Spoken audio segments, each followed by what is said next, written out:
In the episode this week, I am discussing the importance of goal setting. It is key to determine what big goal you have for your career and to write it down. When we have written down goals and a plan, then we can take action and have a greater chance of success. Enjoy the show. Welcome to the Finance Leader Podcast, where leadership is bigger than the numbers. I am your host, Stephen McLean. This is the podcast for developing leaders in finance and accounting. This is episode number 18, and today I will discuss the importance of goal setting and also my goal setting process and what I have found to be important when going through this process. Pablo Picasso said, "Our goals can only be reached through a vehicle of a plan, in which we must fervently believe and upon which we must vigorously act. There is no other route to success." New Year's resolutions are not goals. They are whims, usually with no realistic foundation, and often stated out of desperation, and often begun with no plan of action and no way to truly measure success. And we wonder why New Year's resolutions fail every year. Resolutions have no foundation and they lack planning. We will be goal setters who have a plan. Goals are measurable, they're specific, they have a defined date of completion and are written down.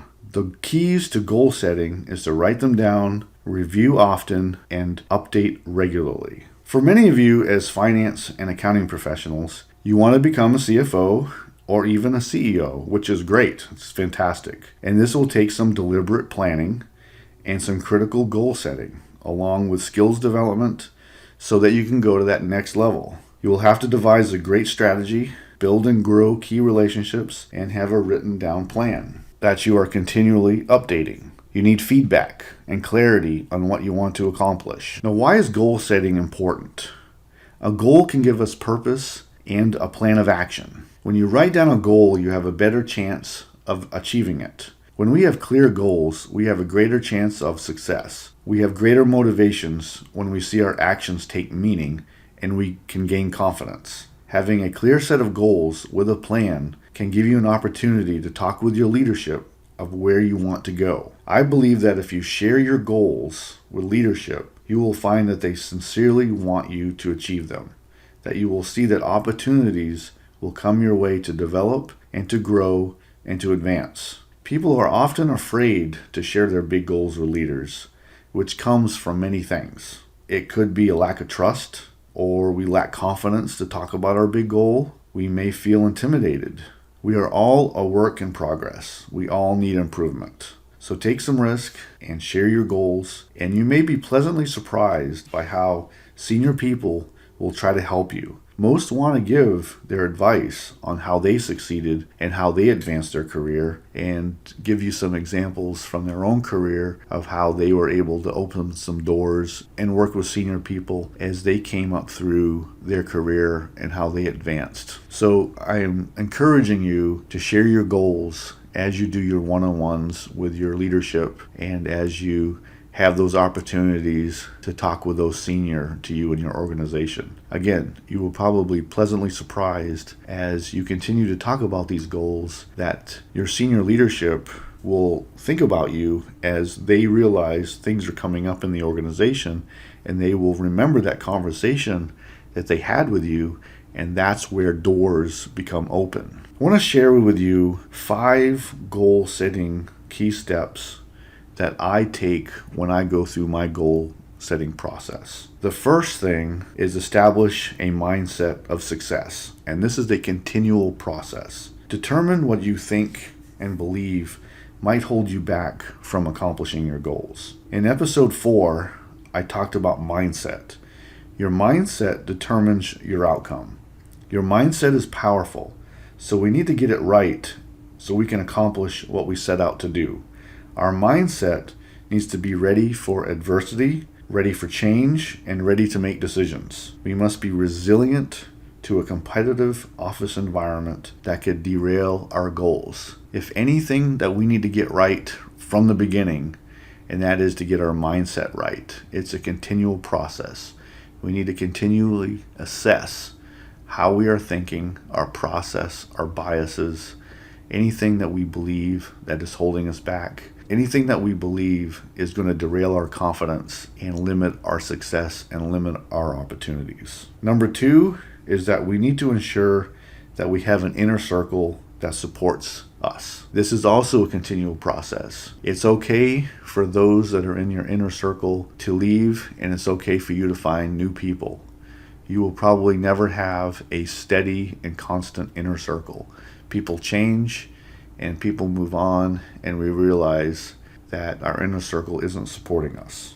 I can't stress this enough, that you need to surround yourself with people who appreciate you, who support you, who push you to be better, who hold you accountable, and they're not enablers, but supporters who know your worth. This is a continual process, just like mindset.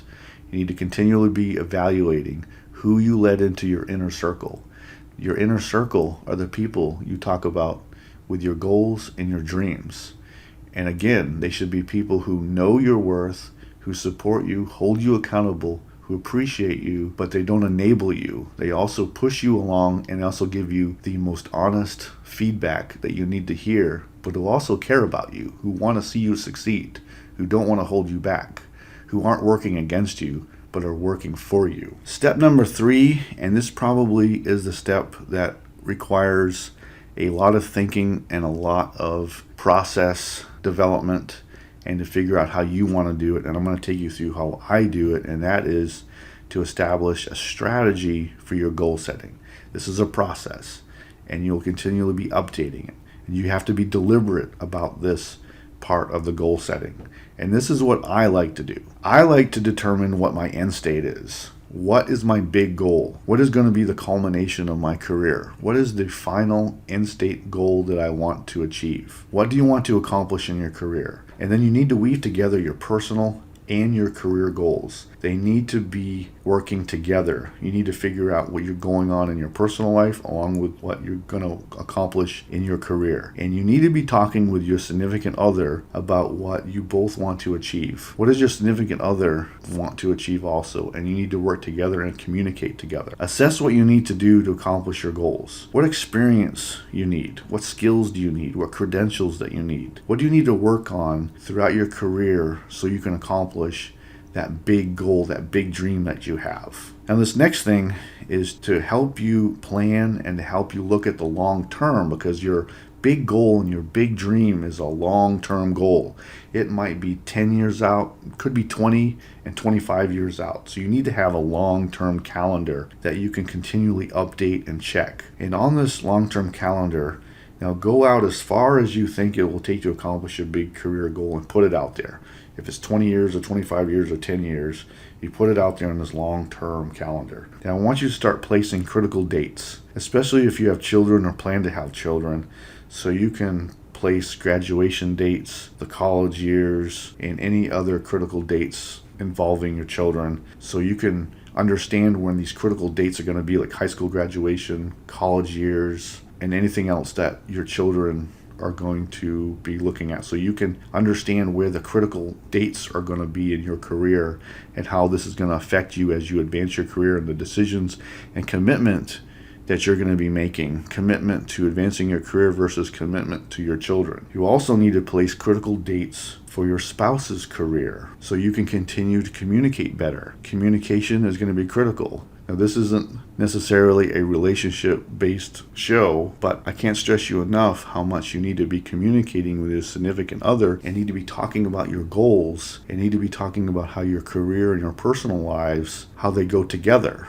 and how you need to work together and communicate, so there's nothing down the road that's going to have a conflict. You work those things out now in your goal setting process. You put everything down in this long-term calendar so you can see where the conflicts are going to be. Now, if you are also caring for your parents or expect to care for your parents down the road, especially down the road where you want to accomplish this big goal, you need to put those dates on the calendar. We're looking for conflicts. We're looking for where things are going to derail this goal. And you may, as you look at these dates and these critical events on your long-term calendar, this may alter and change how you look at your career, what you want to accomplish. You may alter this as you go along and you start to see other commitments, because You only have 24 hours in a day, you have 168 hours in a week, and you need to figure out where you're going to allocate your effort, allocate how you're going to accomplish everything in your life. And that includes your personal life. That includes everything you're going on with your family, your significant other, and anybody else that needs your effort and your attention. So you work out the conflicts and you start to see where this is all going to have issues or problems down the road. So this long-term calendar is so key so you can figure out how things are going to work out down the road as you want to accomplish that big goal. So keep all these dates in mind as you plan where you will be, what stage of your career you're going to be in. It's important to have this long-term calendar. Now, continuing on in this strategy, I need you to break down your goals into achievable objectives. Now, if you want to have a goal of being CFO, now how are you going to achieve that as you go along in your career? What are the little things you need to accomplish to get that goal? You may also have a goal of achieving an advanced degree or a certification or whatever you're going to accomplish so that you can start to work on smaller pieces of the big goal. So break it down into achievable objectives into the bigger goal. Additionally, you need to be continually updating your IDP in this strategy. This is your plan. You need to update it regularly. You need to list out your skills and your credentials, your goals, your objectives. Now, if your company has an IDP format, that's fine to use that. Sometimes the company IDPs are focused on just what the company wants you to achieve while you're working for them. But I need you to have everything in your individual development plan. I need you to have more than just what the company wants you to accomplish. I need you to have those big long-term goals and everything else worked in so you can have the big picture all in one document. Now, I have an IDP guide that I created a couple years ago. It's on my website, stephenmclean.com. You can go to resources on the menu, and then you can download it for free. Just put your email address in there, and it'll email you a very comprehensive list of things that you should be including in your individual development plan. I'll include a link in the show description that you can go right to it and download it. And also, continuing in this strategy and this process, I encourage you to find a mentor and or an accountability partner so that you can work with this person and get the great advice, and also someone can help you to figure out where you're accomplishing your goals and things that you're not doing. This also would be a good person to find in your inner circle. Your inner circle would be a great group of people who can hold you accountable and also give you that great feedback and great advice as you go along in your career. Now, step number 4 in my goal setting process is that you need to be continually nurturing your network. And I'm not talking about just building and growing your network, which is very important. You need to be doing that. But you need to cultivate relationships. You need to give and take within your professional network and your professional relationships. And you need to give way more than you take. So nurture your network, not build and grow your network. Cultivate and nurture the contacts that you have. Communicate with them regularly and see what they're doing and see how you can help them accomplish their goals too. Now, the 5th step in this goal setting process that I like to use, and I have said it throughout this episode, and that you need to be continually assessing and updating your goals, updating and assessing your individual development plan. You need to be looking at your plan quarterly at a minimum. I would encourage you to do this monthly, but at a minimum, you need to be doing this quarterly. Look at your plan. You need to record what you have accomplished, and you need to make any changes that you feel that are important, any changes that you believe that are going to impact your career. And if you have decided to change your big goal, then you need to be looking at that also. And then that will create a whole process again to figure out what you want to accomplish and everything else that needs to be done to achieve that long-term plan. So 5th step again is to continually assess and update your individual development plan, your goals, so that you can continually see where you're at and what you need to accomplish. All right, for this year, I wrote down 3 goals that I needed to do, and within these 3 goals, I had several different objectives. I broke them down, and I know I'm going to be accomplishing 2 of the goals this year. The 3rd goal I actually pushed off because of COVID-19, and I know that I wouldn't be able to accomplish this 3rd goal. So I've actually pushed this goal off until at least next year. And that's how we determine these things, because we're continually assessing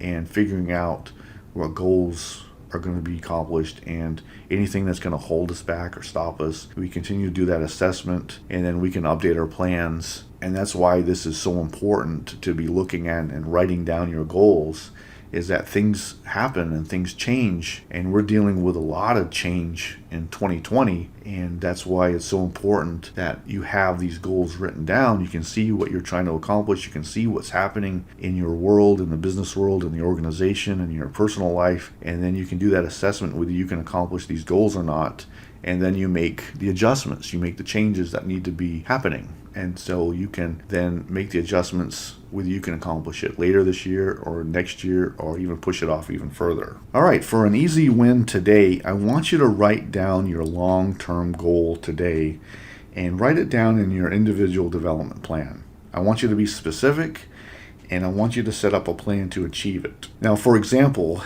if you want to be a CFO, then I would write down, be very specific.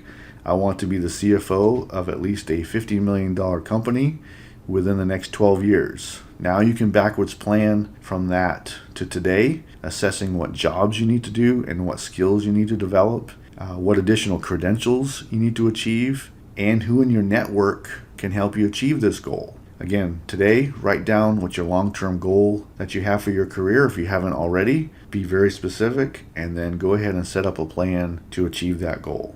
In this episode, we talked about the importance of goal setting and a few key considerations on how to achieve it, a process. You need to establish your own process. Now, I want to share with you just a couple of quick numbers. I went and researched and found that there are a lot of studies on goal setting going back decades. And I did find routinely within the studies and within the articles that I found that it seems like that only 3% of people have written down goals. 3%. That means 97% of the professionals and the people you work with and the people you interact with have no written down goals. They think they know what they want to accomplish, but they have no system, no written down plan, no way to know what they need to do or where they want to go and how they want to achieve it. So you're interacting with a lot of people who really don't have a plan. They're just sort of making it up as they go. They really don't have a solid understanding of where they want to go. Now, this is good for you if you start to write down your goals and you have a plan and you do the assessments and you figure out what you want to accomplish. This gives you definitely a step above your peers that are out there who are not writing down their goals. And I also found in these studies that you are 88% more likely to succeed if you write down and regularly assess your goals. So I'm encouraging you, write down your goals, get it on paper, and continually assess it and review where you are and where you want to go in your career. So write down your goals, be realistic, be specific, have a timeline, and use backwards planning from that big goal to today on how you see yourself accomplishing that big goal. This episode is sponsored by my new online course offering through Finance Leader Academy. It's called Advance Your Finance and Accounting Career, Developing a Promotion Strategy that Sets You Apart. Are you having difficulty getting recognition from your leadership despite all the hard work you pour into your job and your organization? This course will help you analyze what you bring to the organization, how you can set yourself apart from your peers, through high visibility work and developing your leadership skills, plus how you can devise a strategy to move ahead. You can go to stephenmclean.com and you can select the store from the menu. We are still in production mode with this course, so I'm offering a limited time offer to buy it now, but this offer will be gone soon. Last week, we talked about risk taking. This week was about establishing goals. And next episode, we're going to be talking about developing your executive presence, followed by becoming your best self. And that episode will close out season number 2 of the podcast. I hope you enjoyed the Finance Leader podcast. I am dedicated to helping you grow your leadership. I hope you enjoyed the show. You can get this episode wherever you find podcasts. If you are enjoying this podcast, please leave a written review so that others can get introduced to this forum. I will be reading reviews on future episodes, and it might be yours. Thank you, and please share with your colleagues. Until next time, you can check out more resources at stephenmclean.com and sign up for my updates so you don't miss an episode of the show. And now, go lead your team, and I'll see you next time. Thank you.